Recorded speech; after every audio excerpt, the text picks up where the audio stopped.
souffrance liée au fait d'entreprendre des choses difficiles. Qui vous êtes? Parce que vous ne vous élèverez jamais plus haut que ce qui se passe en vous-même. Vous êtes. Parce que vous ne vous élèverez jamais plus haut que ce qui se passe en vous-même. L'élite a compris cela il y a bien longtemps. La souffrance est le prix à payer pour accéder à la grandeur. Le téléphone des gens leur coûte leur fortune. Vous pouvez jouer avec votre téléphone ou être pleinement concentré sur le fait de devenir une légende vivante. Matinales qui sont le sujet principal de mon dernier livre. Et il y a quelque chose de vraiment puissant là-dedans. Si vous commencez vos journées en transpirant par le biais du sport, vous activez en fait un certain processus chimique qui existe dans chaque cerveau humain. Transpirer dès le réveil va libérer du BDNF, qui n'est rien d'autre que le facteur neurotrophique issu du cerveau, qui va en fait accroître votre développement.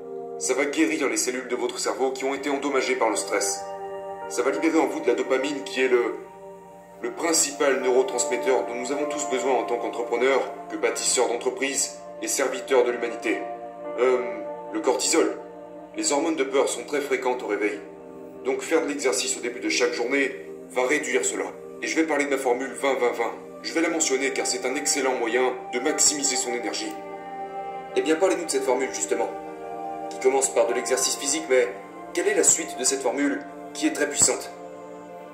Mon nouveau livre parle essentiellement des raisons de se lever à 5 heures du matin. Si on regarde les personnes les plus créatives, les plus performantes, les plus grands humanitaires et les plus grands titans de notre industrie, beaucoup d'entre eux se lèvent à 5 heures du matin. Les heures qui précèdent le lever du soleil sont les heures durant lesquelles nous avons le moins de chances d'être distraits. Ce sont les heures durant lesquelles vous pouvez vraiment développer cette intimité et cette maîtrise envers les choses qui vous tiennent vraiment à cœur. Les heures qui précèdent le lever du soleil représentent le luxe de la tranquillité. Parce que vous pouvez facilement entrer dans un travail profond qui vous permet ensuite de ressortir à la lumière du jour au meilleur de vous-même. Donc la formule 20-20-20, c'est simplement 3 périodes de 20 minutes. La première période est consacrée au sport, de 5h à 5h20 du matin. Dans cette période de 20 minutes, l'objectif est de transpirer parce que, comme je l'ai mentionné plus tôt, transpirer libère des neurotransmetteurs qui réduisent les hormones de stress et augmentent votre taux métabolique, ce qui vous procure plus d'énergie. Donc maintenant, ça libère aussi de la sérotonine, qui contribuera à votre bonheur. Donc maintenant il est 5h20, vous vous sentez fondamentalement différent, vous avez de l'énergie, vous êtes dans un état positif, vous sentez jaillir un feu en vous qui accroît votre concentration.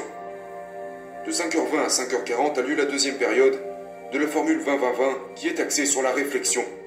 Nous vivons dans un monde où les gens sont constamment occupés. Mais à quoi ça sert d'être constamment occupé si c'est pour être occupé à faire les mauvaises choses? La clarté est l'une des clés de la maîtrise. Vous savez ça, si vous parlez aux titans de notre industrie, que vous parlez aux gens qui concrétisent vraiment leur ambition, ce sont tous des gens qui savent se concentrer monomaniaquement sur le peu de choses qui comptent réellement. Ils sont obsédés, je dirais même possédés par les objectifs qu'ils se sont fixés.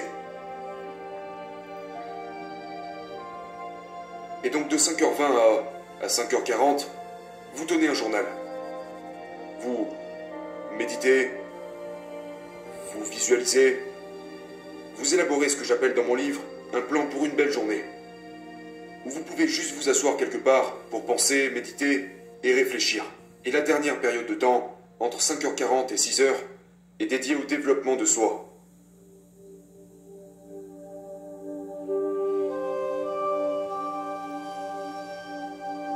Si vous regardez les plus grands milliardaires, j'ai coaché beaucoup de milliardaires au cours des 20 dernières années. Si vous regardez les gens les plus prospères sur cette planète, ils ont tous une chose en commun. Ils sont incroyablement curieux. Et peu importe la quantité d'argent qu'ils gagnent, l'impact qu'ils ont, ils maintiennent une mentalité de débutant. Une des clés pour une performance hors norme, c'est un engagement implacable à une croissance quotidienne. En fait, tout se résume à ça. La façon que vous avez de commencer vos journées détermine littéralement la suite de vos journées. Si vous réussissez chacune de vos journées, vous finissez par réussir chacune de vos semaines, de vos trimestres, de vos années, et finalement votre vie. Votre vie et vos journées sont intimement liées, donc vous devez vraiment calibrer vos routines matinales si vous voulez finir par l'emporter.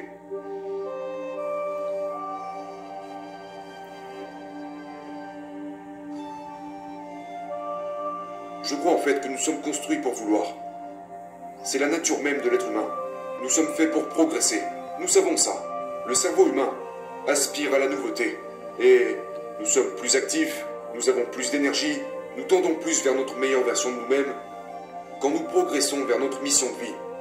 Donc je pense que nous sommes tous faits pour vouloir. Par contre, je pense qu'il y a eu un grand lavage de cerveau généralisé. Lorsqu'on était enfant, on voulait être astronaute, on voulait être milliardaire, on voulait entrer dans l'histoire, on voulait réaliser tous nos rêves. Et puis, on s'interrogeait sur tout. On était constamment émerveillés, remplis de curiosité, d'amour. On était passionnés, forts. Nous n'avions pas peur d'être nous-mêmes. Mais en quittant la perfection de l'enfance, l'hypnose et le lavage de cerveau commencent. Nos parents bien intentionnés nous disent « Oh, tu veux être astronaute? Tu veux lancer une entreprise quand tu seras plus grand? Tu veux peindre comme Jean-Michel Basquiat? Sois raisonnable. Georges Bernard Shaw l'a dit mieux que personne. Il a dit « L'homme raisonnable s'adapte au monde. L'homme déraisonnable persiste à adapter le monde à lui-même. » Par conséquent, tout progrès dépend de l'homme déraisonnable. Et nous le sommes naturellement tous. Mais nos parents nous ont donné des limites basées sur leur propre psychologie, qui est elle-même limitée. Des modèles émotionnels qu'ils ont eux-mêmes acquis de leurs parents, puis nous sommes allés à l'école. Nous avons appris à nous comporter selon des règles bien précises, à faire comme les autres, penser comme les autres, s'habiller comme les autres. Ne parle pas trop fort, ne rêve pas trop grand, ne sois pas trop passionné. Et les autres enfants font la même chose et nous influencent de la même manière. Puis intervient la société qui nous dit que les génies sont des cas à part, ce ne sont pas des gens ordinaires, ce qui a été clairement rejeté par la science. Vous savez, je veux dire, la règle des 10 000 heures que l'on connaît tous déconstruit complètement toutes ces affirmations. Donc, je pense que nous sommes tous nés pour vouloir, mais que nous avons laissé ce que nous sommes vraiment se rétracter. Aujourd'hui, les gens cherchent à rester en sécurité plutôt qu'à s'élever et laisser briller leur génie primitif. Et la plupart de ces gens sont remplis de regrets, de déceptions, de doutes qui les rongent en profondeur. Et c'est en partie pour cela qu'ils sont profondément accros à la distraction. Ils cherchent une échappatoire. Parce qu'ils ne veulent pas tenir compte de tout ce potentiel qu'ils ont gâché. Nous vivons dans un monde qui prône que le bonheur s'acquiert par des choses extérieures. Si vous créez une entreprise, si vous avez une belle maison, si vous avez beaucoup d'argent, si vous avez une belle voiture, si vous avez une belle épouse, alors vous serez heureux. Je pense qu'il y a une sorte de modèle dans mon livre qui, à mon avis, peut sembler être un modèle perturbateur, mais qui est en réalité un modèle transformateur, que je représente par les 4 empires intérieurs. Il ne s'agit pas seulement de l'état d'esprit. Il y a l'état d'esprit, l'état du cœur, l'état de la santé et l'état de l'âme. Et on va en parler si vous voulez. J'ai travaillé sur ces 4 empires intérieurs quand je passais par une très mauvaise période. C'est-à-dire, j'avais l'argent, j'avais le succès, j'avais les diplômes, et pourtant je me réveillais tous les matins, j'allais dans ma salle de bain, je me regardais dans le miroir et je me sentais toujours complètement vide. Rien ne coûte plus cher que de perdre votre joie et votre paix mentale. Et donc ce que j'ai fait, c'est que j'ai commencé à travailler sur moi-même. J'ai commencé à travailler sur mon état d'esprit. J'ai lu tous les livres possibles, je suis allé à des séminaires, mais tout cela ne représente que le côté psychologique, et c'est insuffisant.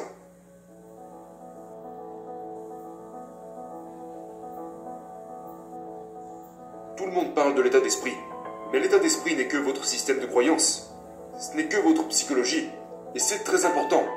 Mais l'état d'esprit ne représente que 25% de l'équation. La deuxième partie de l'équation est l'état du cœur. Purifiez votre cœur. Là, nous touchons à votre émotivité, plus seulement à votre psychologie. Vous n'entrerez jamais dans l'histoire, vous ne dominerez jamais votre domaine, vous ne vous bâtirez jamais une vie de classe mondiale si vous avez une grande psychologie, mais que vous ne vous occupez pas de la douleur, de la tristesse, de la déception et des traumatismes de votre passé. Donc j'ai travaillé sur mon état de cœur. Mais ce n'est que le deuxième des 4 empires intérieurs. Le troisième empire intérieur est votre état de santé. Ne mourrez pas si vous voulez changer le monde. Les gens morts ne changent pas le monde. J'ai écrit un chapitre entier sur la récupération et l'importance du sommeil. Une fois que votre santé est bien réglée, il y a le 4e empire intérieur. Il y a l'état d'esprit, l'état du cœur, l'état de la santé, et il y a l'état de l'âme. Et l'état de l'âme n'a rien à voir avec la religion. L'état de l'âme consiste à travailler sur votre caractère. dans le but de réaccéder à votre noblesse, votre bravoure, votre authenticité et à votre décence, pour trouver une cause plus grande que votre vie elle-même. Chaque matin, vous devez aborder le monde d'une manière bien précise. Les gens pourraient chercher à vous ridiculiser, parce que tous les génies ont été ridiculisés avant d'être vénérés. Les gens pourraient vous jeter des pierres, mais c'est à vous de les utiliser pour bâtir votre propre monument de maîtrise. Les gens pourraient ne pas vous comprendre, parce que tous les marginaux ont cette tendance à être mal compris. Même si les gens ne croient pas en vous, tentent de vous rabaisser, de vous ralentir, ou même de vous empêcher de réussir, vous continuez à tout prix. Mais tout commence avec qui vous êtes, parce que vous ne vous élèverez jamais plus haut que ce qui se passe en vous-même.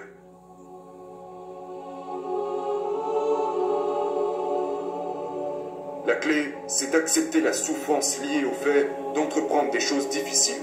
Je pense que le plaisir a été beaucoup trop promu dans notre société. Je veux dire, aucun titan de notre industrie, aucun artiste légendaire, aucun grand athlète. Vous savez, l'élite a compris cela il y a bien longtemps. La souffrance est le prix à payer pour accéder à la grandeur. Donc, comment devenir plus courageux? Faites des choses difficiles que vous n'avez même pas nécessairement envie de faire, mais que vous savez être bénéfiques.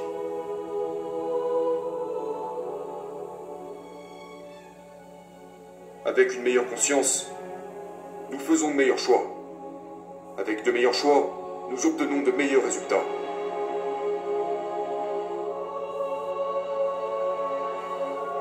L'addiction à la distraction est la mort de votre productivité. Le téléphone des gens leur coûte leur fortune. Vous pouvez jouer avec votre téléphone ou être pleinement concentré sur le fait de devenir une légende vivante. Mais vous ne pouvez pas faire les deux. Nous perdons notre dignité à cause des promesses que l'on se fait à nous-mêmes et que l'on ne respecte pas. C'est là que tout commence. C'est tellement, on sait ça, c'est tellement important. Vos revenus, votre impact, votre relation avec la créativité, la productivité, tout se résume à la relation que vous entretenez avec vous-même.